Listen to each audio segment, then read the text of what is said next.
Captain Lyra Aran woke to the soft hum of the starship Eclipse's engines. She stretched and rolled out of her bunk, the artificial gravity tugging her down gently. Her quarters were modest, adorned with holographic pictures of distant worlds she had explored. As she donned her uniform, the ship's AI, Celeste, chimed in. "Good morning, Captain. We are approaching the coordinates for our latest mission." Lyra acknowledged with a nod. She had been tasked with investigating a distress signal emanating from the uncharted planet of Elysium IV. The signal had been weak, but it carried the unmistakable signature of an ancient human civilization. As the Eclipse exited hyperspace, Lyra couldn't help but feel a thrill of anticipation.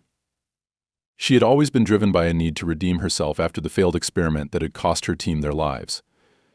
This mission felt like a step towards that redemption. In the command center, her crew was already assembled. Commander Rian Drake, her second-in-command, was running diagnostics. His stern face softened slightly when he saw Lyra, a sign of the trust they had built over many missions. "Doctor."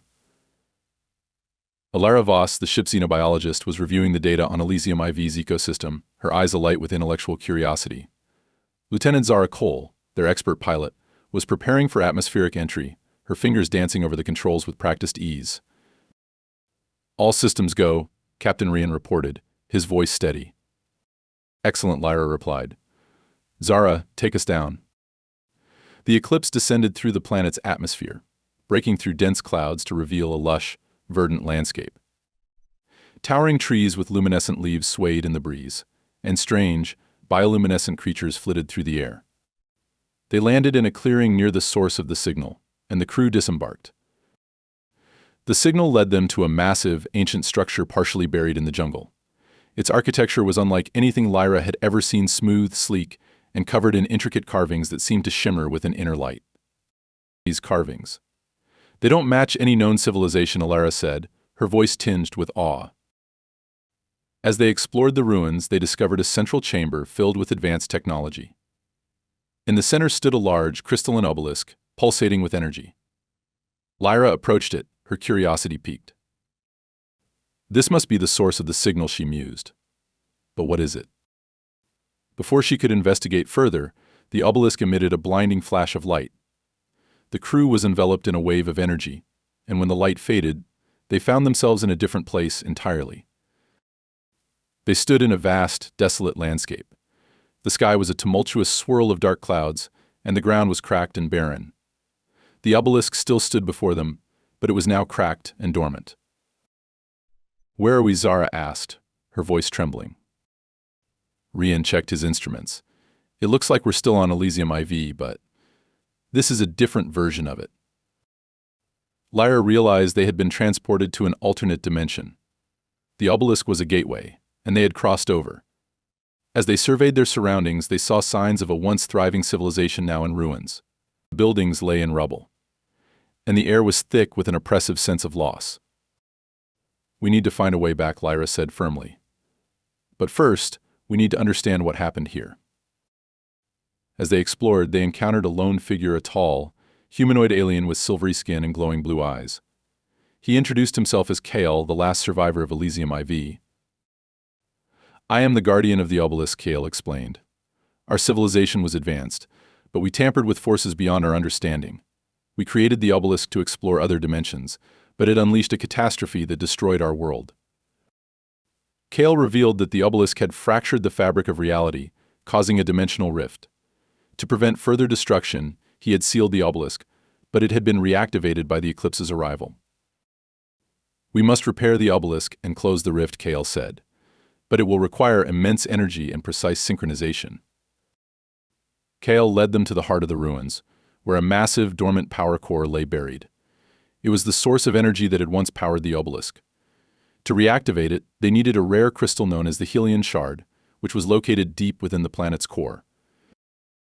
The journey to the core was fraught with peril. They navigated treacherous underground caverns, fought off hostile creatures, and overcame deadly traps left by the ancient Elysians. Along the way, they uncovered more about the civilization's history, its achievements, its hubris, and the tragic downfall that had led to its demise. As they delved deeper, Kael shared his personal story. He had been a scientist, one of the minds behind the Obelisk project. He had lost everything: his family, his friends, his entire world. Helping the crew of the Eclipse was his chance at redemption.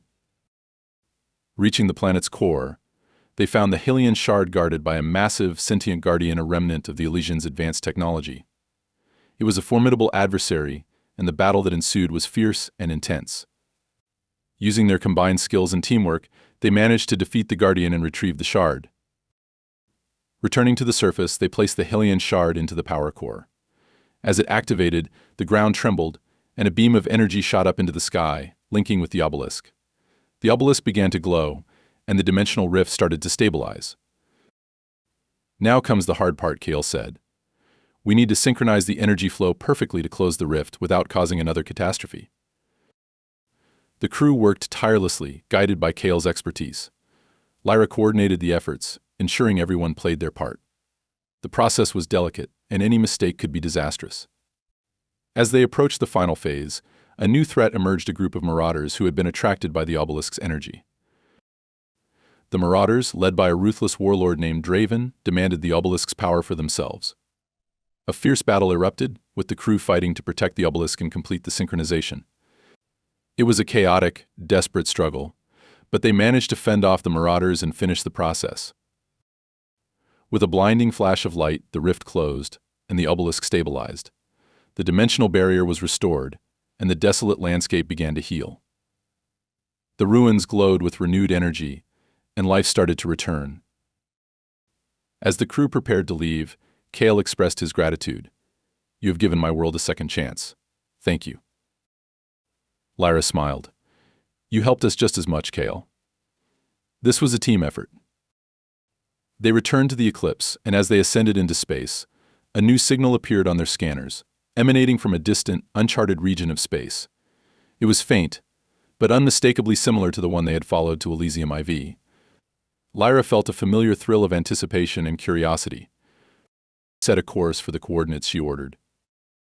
As the Eclipse jumped into hyperspace, Lyra couldn't help but wonder what awaited them. Another ancient civilization, more dimensional rifts, or perhaps something entirely new and unexpected. The universe was vast and full of mysteries, and the crew of the Eclipse was ready to face whatever came next. The stars stretched out before them, and Lyra knew that their journey was far from over. The symphony of shadows and light continued, echoing through the cosmos, as they ventured into the unknown.